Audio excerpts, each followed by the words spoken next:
Rightio, well guys, welcome back to round 15 or episode 15 of the NRL Fantasy podcast, the number one rule. Back here with my boy Thomas after a big win against me. A big bit of head-to-head in our league. How are we? Mate, I'm absolutely unreal. So Jacko said on the podcast he wasn't making any trades. Let me have the win. I didn't plan to. Lo and behold, he made a couple trades. Some great trades from you, but we'll get into that a bit later. But yeah, took out the win this week, Jacko, with me and you versus head-to-head. But I'll let you start off how your round was last week. How'd you go, brother? Yeah, so last week was again pretty tough considering I still don't have Smithy playing. So had to play Adam Clune, which I wasn't too happy about, but yeah, last week I got 954. Just having a look at the teams. Captain Cleary. I should have captained Haas, but Yeah, I don't know why you didn't. was being a bit stubborn. 50-50 between those two last week. Yeah. RFM, he got 15 because he was sick. I didn't know what was going on with him, but he was crook, so that's why they bought him off early. Yeah. I was cheering that. Yeah, Brimo did pretty good. I got him in last week. Good little option if you don't have Pap as your third guy, which I think was a good little bring in. And then I also got Coruscant last week, which I was creaming over. So 80 odd points, didn't he? Yeah, 88. So yeah, 954, and it brings me into, I don't know, what am I ranked? 3,849. So bit of a drop, but yeah, without Smithy, it's not too bad. How about you, Tom? Mate, as you're well aware, had a pretty good week myself. Ending up on I got 1,022. So if you're clearing anywhere over those thousands, you're going pretty well. And in my opinion, I think you can agree. That's the goal. 1,000 every week's pretty good. Yeah, exactly right. So did pretty well with my captaincy choice with Haas, even though the Broncos are absolutely horrible. Regan Campbell-Gillard is a bit disappointed since I've picked him up, but you're glad you have him this week with Haas out. Exactly right. As we'll get into, good little front row coverage. Yeah, so look, but it's good to have this week. So other than that, McInnes has been a great buy, starting lock. Ben Hunt has been one of the buys, the absolute last couple rounds. Pappenhausen a bit disappointing, even though he's kicking goals, but obviously a tough round.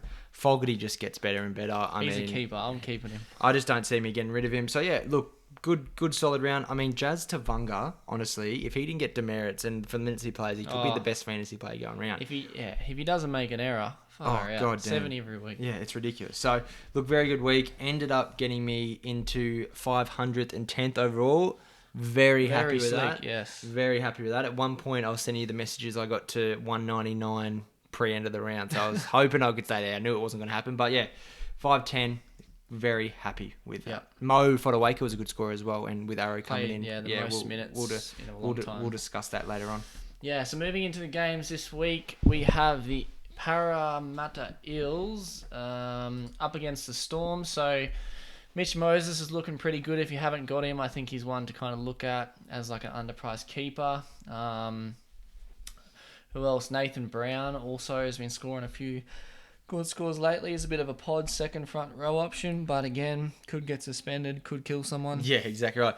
With Mitchell Moses, mate, I know we'll get into a bit when we get into the Knights. It could be a little perfect side upgrade if you've got a Mitchie Pearce kind of thing as well, but we'll get into that. But yeah, I think that's a perfect option. Yeah. Moses has been absolutely killing it. But yeah, Dylan Brown, if he decapitates someone, you just never know. Nathan Brown, yeah. Yeah, Nathan Brown. And the Storm, so a few outs for the Storm. Dale Finucane misses the rest of the season with his calf issue. Vunivalu also out with a broken jaw. Not that you should have those guys, but it pushes Big Tino into lock. Probably not someone I'd look at. Look, with Haas out. I really hope he starts playing a little less minutes so we can pick him up at a good price next year when he's at the Titans, to be quite honest. But yeah, I wouldn't be jumping on Tino. No, it looks a bit really attractive. He's pretty exy. Yeah, like it's 6:30. But with Smith back next week, you'd assume Brandon Smith would go into that lock position for Finucane. So yeah. When trades are at a premium this time of year, I wouldn't be going. Yeah, wouldn't be going. Word is to that Hughes is going to be out, and Cooper Johns could be in for him. Could be a nice little, but he'll play 1 week. Yeah, so it'd be cool to watch. Son of Matthew Johns, obviously. So yeah, and then big news I guess is Smithy should be back next week. Did any word on Cameron Munster? Because he was a little. He was meant to half. play next week. I think he's meant to be back. Well, keep a star on him. Watch and Yeah. But yeah, next week, mate, I'll let you cover your Sharkies and all that kind of jazz. Yeah, so Sharks unchanged. Johnson's pretty much the only main, I guess, relevant player from the Sharks. He got a 50 next week. Again, not someone you should be screaming over, but yeah, consistently scoring all right at half. What about the Panthers? The Panthers, yeah, mate. Look, Appy Coruscant backfiring again, so very hard to say otherwise. Getting Appy back in, it's just whether you've got the trades, to be quite honest. So seems to be playing that 80-minute role. Just if you're gonna have any reason not to get him, so Brian Toto should be back relatively soon. Who are we talking about? Brian Toto. So that might move May back to 14, and whether he might take some minutes off him. Yeah, that's what I was worried about last week. That's the only concern for him. But moving on, Appy Coruscant could do a lot worse. Let's be real. And Nathan Cleary, look, he really just needs to be in your side.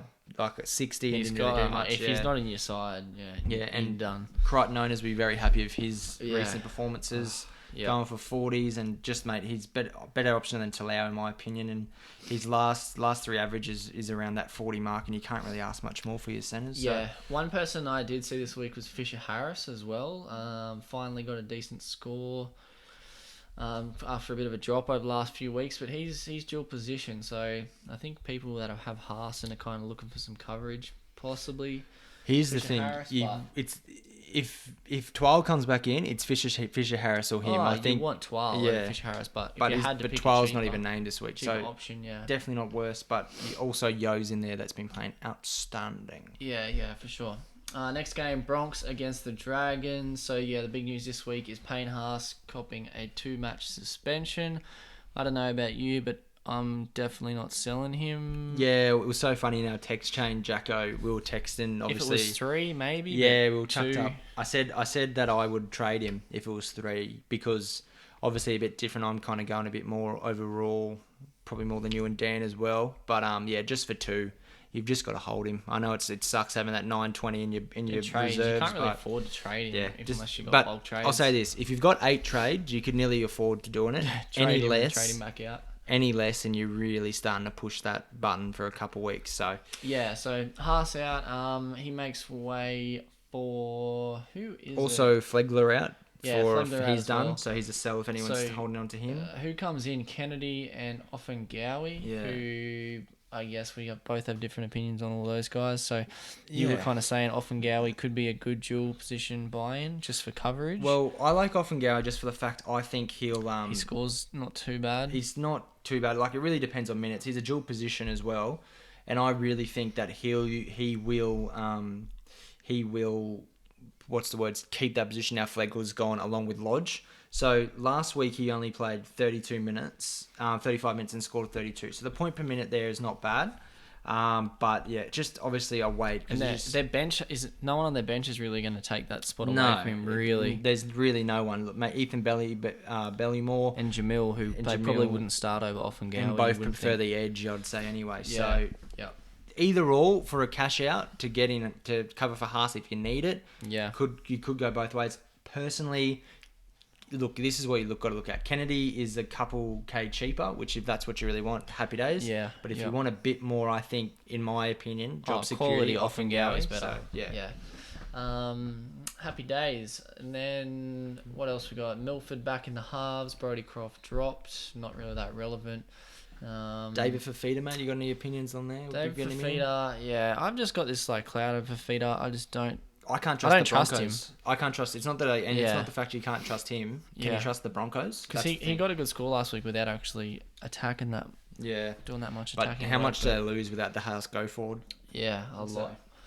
And then the Dragons. So Paul Vaughan's back. Not much really else happening at the Dragons apart from Hunt getting captaincy option scores, as well as McInnes still pumping out a 72 at lock.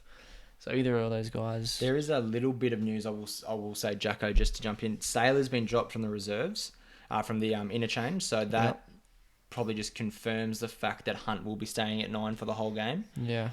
So yeah, I think Hunt, McInnes are very good captain options. Well, you've got who else comes in for Hunt? When he's playing hooker. So sometimes that Salad come on, and Hunt would maybe go back to that little 7 role depending. Yeah. But now that's completely out of the water. So that the spine looks set with McInnes at lock. So I think McInnes and Hunt are very good captaincy options. But obviously we'll get into that in a bit later. So yep. Rightio, next game, Titans Raiders. Do you want to have a look at the Titans? Yeah, mate. Look, I'm very happy with the Titans' performance of the last couple of weeks. Been very, very happy. But look, this looks a very different game with the way the Raiders are going. Yep. I think Brimo. Look, mate. I wish I had the trades to bring him in. I think it was a good move by you. Yeah, been going very I think well. he could have gotten better last week too, but he just, he definitely just didn't get involved as much. Yeah, and it's hard. It's hard against the Shark side that turned it on late as well. But I think you can't really ask much more. Whitecut had a line break or two. Mate, if you're getting 46 from a under 500k player, I mean, it's Without hard a to try exactly really right. Well, so. Jamal Fogarty wouldn't be selling him anytime soon. Absolutely class. The big one for the Titans is Mo Fotuaika goes back to lock. So whether that increases his minutes, so any Mo Fotuaika owners, which I am hoping that he increases his minutes. Arrow's out, isn't he? Arrow's out.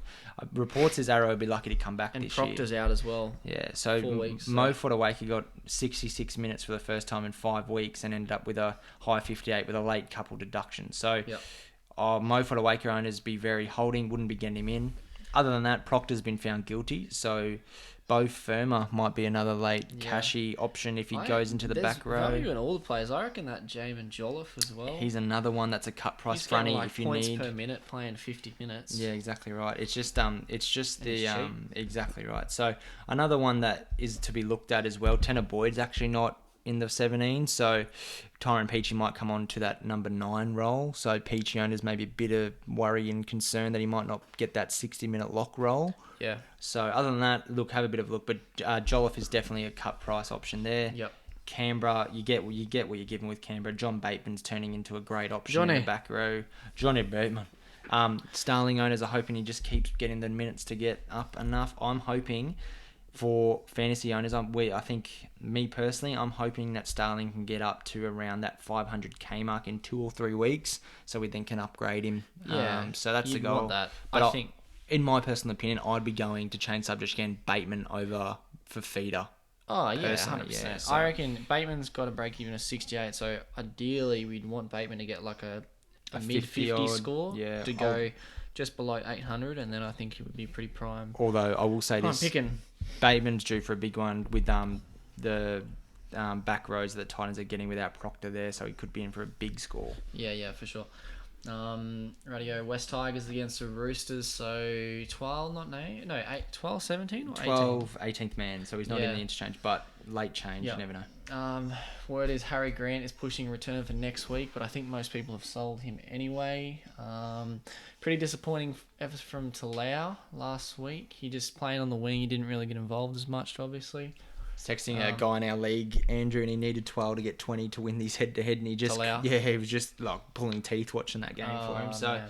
But you're gonna get those with wingers, and you're gonna get those games. It is what it is. Hopefully he goes back. Was he named at centre or wing this week? Wing this week again. But I thought BJ was leaving the bubble. That's what I got the mail with, but apparently not. So Talau keeps the wing spot. So until BJ plays up again. Yeah, well, exactly right. Yep. Nah, cool. Then the Roosters. So heaps of injuries with the Roosters. Drew Hutchinson comes in at half, which is probably a bit of an option, I guess. Bit of a cash out. Whether you have the trades to do it is the other question. But yeah, definitely not a bad option. Takiaho, he got a good 51. Flanagan's back. Kicking. Flanagan's back. Flanagan owners would be cheering if they held on to him. But I don't think a lot of us did. Yeah. So. And then Teddy did pretty Teddy's at the cheapest. Score. It's going to be in a while, I think. You should have Teddy, but if you don't, you should be looking at him, obviously. Like, his break-even's 85. He could be under 700k next week, Jacko. Like, that's just pretty gross. So when the Roosters start getting their squad back again, look out for some scores. Yep. Rabbitohs Manly. So what do you reckon about Rabbitohs? Well, I'll say this again for one of our listeners, Ivan, one of our good mates. He's Latrell's a trap. Got 20 on the weekend. He's a trap, yeah. If you've got him, I think you've got to hold him, to be quite honest. But I just think there are better options out there. He just doesn't get involved enough, really. Other than that, I think Damien Cook is a bit of a worry to be spending the massive dollars on for the points that he's getting. I'd Yeah. be going to McInnes for roughly the same price. Or Coruscant even. Murray's been churning out some good scores. Could go a lot worse there. Personally, I think the Rabbitohs are... I don't think the Rabbitohs are a top 8 side, so I'd be avoiding a couple of their players, to be quite honest. Until I can see a bit more. Bailey Sirenen's a cheapie that you just need to keep in there to keep hopefully making some money to upgrade. But other than that, I wouldn't be jumping on. Colin Matangi is probably the only one I'd be jumping on for the reserve front rower spot, because obviously if you need a front rower. Other than that, I'd be steering clear from Rabbitohs players, to be quite honest, personally. Yeah, cool. Thoughts on Manly, bro? How much is Garrick? Ooh, that's a bit of a chuck up from the sky. Not that I'm gonna get him, but let me have a bit of a look. So Garrick goes to fullback this week, replacing Brent Elliott. Garrick's only 340k. He could be an option because he's going to be kicking, isn't he? Yeah, he's been kicking. He kicks. So, but I also heard word that Turbo's not that far away. So that's not a bad option. I haven't heard anyone speak about Garrick, but he kicks, and if he's playing fullback, he's going to score a lot better than what he does on the wing. So yeah, look, good little tackle breaker. Not a bad option. Option. They do have Storm next week, which does hurt. And then just looking at Cherry Evans and Gerbo. Cherry Evans is a freak. Good scores. Cherry Evans is he's like the shadow of Cleary at the moment. Call him Casper. He's still doing pretty good, but no one's really recognising him. It's the kick meters that really help him out with Cleary as well there. Yeah. Yep. Radio, Bulldogs and Warriors. Should we move on? Or? Yeah, tell me about it. Well, there's a couple of things. I will go quickly on it. Will Hopewadi's back to fullback with I think is he? Let me just have a quick look here on the laptop. He is actually, mate. I know you're going to probably laugh at me here. I don't mind him for a bit of a centre option if you're desperate. How to much? be quite honest, he's 450. Oh, and has dual position centre and fullback. And when he was playing fullback, last time he played fullback, he was going alright. Got 50 and 56. So something to keep an eye out. Always hard to trust the Bulldogs. Yeah. Do you know much about this Matt Dory? Who's Matt Dory, to second mate. row, starting side. Well, cash out option. What's happened is they've moved Jackson to lock. And they've moved Thompson to the bench. And, mate, from all reports, Dory went really well. And watching the game... Yeah, he's paying $2.57. Did score a try, so that elevated his scores. So, look, he only got a 40, I think. A 46. Which isn't too bad. Still paid 46 minutes. 54 minutes with a try. So, definitely a cash-out option. But I don't think people are struggling for second rows at the moment. Nah, if he was front row, definitely. But yeah, but like we say all the time... It's Raymond for Tyler Mariner and possibly Will Hopewadi for the Bulldogs, and that's it. I reckon if you needed to upgrade RFM this week, you probably could, but it's the week to do it before he burns cash. Another week or two, just because I want to save a trade. Well, here's the deal. Let me make the case for it. I wish I had him. He's got the Bulldogs this week, and then he's got the Raiders next week. So, Bulldogs. He's got the Warriors this week, and then got the Raiders next week. So their draw isn't horrible, and then the week after that he's got the Titans. So not a bad draw. I'd be holding. There's be bigger issues for me. Yeah, for sure. And then the Warriors. So Jazz Tavanga, we spoke about him before, just killing it. 12 points into merits, which is a G up. Yeah. And the only other person you really want to be looking at from the Warriors is Tohu Harris, and that's about it. That's about it. Not even Roger. Tohu Harris is an absolute gun. I would not be getting anyone a side look if they were getting into. He's another smoky as well. He's a pod man. It'd be coming into finals, especially head to head, and you really need a 70. I mean, he'll get that any day of the week for sure. Next game, Knights and the Cows. So last game of the round. KP scored a 58 last week. Kurt Mann could have been a lot more with all those forward passes disallowed and try assists. Kurt Mann with a good score of 58 as well. Yeah, I've heard a bit about Mitch Barnett. Got a 71 playing the whole game, but I just don't know enough. There's better if options. You really want to risk and go balls to the wall. It's not horrible, but I just want to see more. Like the last game, he played 71 minutes and got a 45, and you just can't. Oh, look, it's risky. I'd wait a week personally. Yeah. And then I think Mitch Pearce, it's time to sell him if you've got a trade spare. Well, mate, that's what I was just saying before. Mitch Pearce is 623, Moses 664. You could straight swap I'd straight swap it. I really would. I don't, especially if you need half coverage, I'd be going straight there. Yep. And the Cowboys game, so Granville was finally replaced again. Oh, not finally, but thankfully Ruben Cotter comes in, so it's Robson, you got to sell him. It's just simple So he's as just that. dropped altogether now? No, Robson is 9, but the way they've been playing him, you just don't know how many minutes he's getting. He's a sell, unfortunately. Yep. Then Michael Morgan had a massive game coming back from his shit show the week before, but yeah, Better options. Moses, even Adam Reynolds, I think, is a better option, to be quite honest. So. And then Josh Maguire also getting a decent score of 53. Josh Maguire's been going pretty well, but he just hasn't really been on my radar. I don't think he's on anyone's radar. Yeah. But is he dual position? Yeah, no, he's only front row. Ooh. Oh, I could be wrong. Let me double check. And how much is he? He's done his dual position. It's nearly 700k, 685. So you're paying for what you're getting. Yeah, exactly. And the hammer, pretty disappointing. You'll make the hammer. Oh, he's not going to get to 350 at this rate. He's 21 points, scored a 70-metre try, can't even get past 21. You would use a trade to bottom him out to a 220-ish. Yeah, exactly right. Player. But you can't really trade him for anything is the issue. Yeah, exactly. Sweet. Can we have a quick chat before we jump in? Sorry, mate. Just cut you off. Kurt Mann at 9. Is he an option? Maybe like an 18th man. Oh, mate. Is he dual position? He's dual positioned at half and hooker. Maybe not hooker. Yeah, no, half hooker. Half hooker, sorry, mate. Got a 58 last week. I mean, he's really starting to point out these scores. I think he's a sneaky little option if you want a bit of a pod. Just personally, I'm chucking it out there. So. Yep. Cool. Rightio. What are we up to now? The trades. Yeah, or lack thereof. Yeah. Lack thereof of trades. Who shouldn't you trade? Did you get any questions? Did we get any questions this week about trades? No, we did. We got a couple about the trade questions, so I'll scan through those. Hang on, I got a couple of questions. Oh, you want to go through yours? Yeah. I think I had one guy message me in the Sabo. Oh God, you said thank you. Should I trade Mariner to Dory so I can bring in McInnes next week? Ooh. Probably. I reckon downgrade Mariner if you want to. I think that's a pretty good if you can do it. And considering I think Dory his job security might be pretty good. I like that, mate, as well. So I got a question here as well.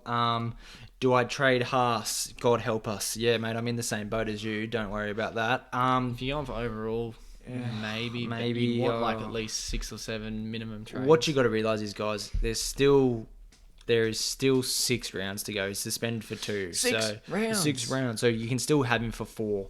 Unless you've got the trades to bring him back in, I wouldn't. That's my advice. Yeah, perfect. We had a couple more, but I think we've covered that in the actual previous one. So exactly right. Going through our actual trades. Yeah.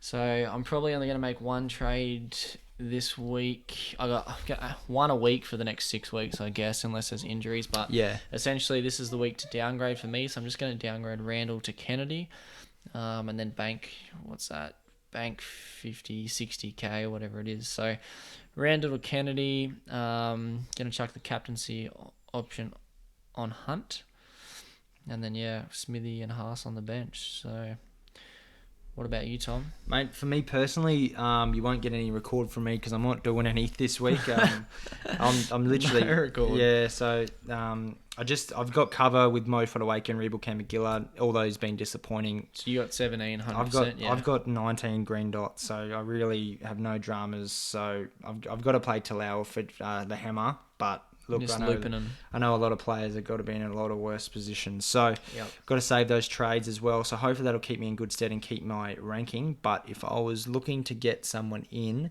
I think maybe, it's hard to say, but I'd obviously be looking at possibly one of the cheaper Broncos forwards if you're desperate to get someone in there.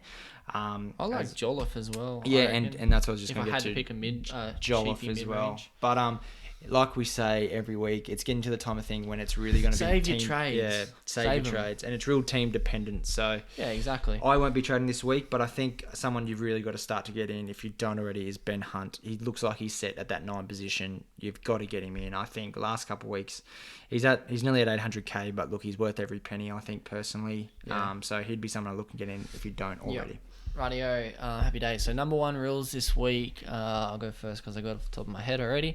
Number 1 rule is probably just map out your last trades and like really have a think about who you want to trade for, because if you just keep plotting away, you end up running out of trades and you've got no end goal. So I had a look this afternoon with 5 trades left. I kind of want to make two downgrades and then maybe an upgrade or 2, and then if I've got 2 trades left over for injuries, that's probably still going to not be enough, but it'll, give me a bit of safe coverage. And that pretty much keeps my 17 with all guns. No one that I'm not happy with. Yeah. So, yeah, something to think about. Just maybe have a look at mapping out the rest of your trades. I like it, mate. Made a bit more simple for me. I'm going to give you 2 options here, ladies and gentlemen. I'm going to give you 2 captain choices. It's Hunt or it's Ponga. Yeah, I think those are the 2 big options. I think McInnes is obviously a smoky as well, but if the Dragons put a big number on those Broncos, I see them giving McInnes a bit of a break. So it's the only reason why I'm not leaning towards him. So Hunty or Ponga for me. Yeah, I went with Hunt as well, so I reckon he's going to do pretty good this week. Yeah. Something different, Mate, chuck it up. Well, it's good to have a little play. You can go Cleary as well. I guess that wouldn't be the worst. But no Haas, no worries, eh? So, yeah. Yeah.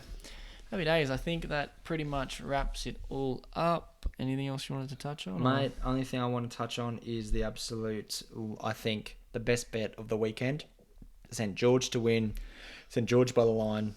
St. George 13+. Duffy Who are they and playing? Lomax to serve Broncos. They're going to dust them. They're going to absolutely put a number on them. Duffy and Lomax every day of the week. There, anytime tries. 100%. So that's it. Little tip there. But other than that, gamble responsibly, Thanks obviously. for listening this week. See you next Wednesday. See you, homies.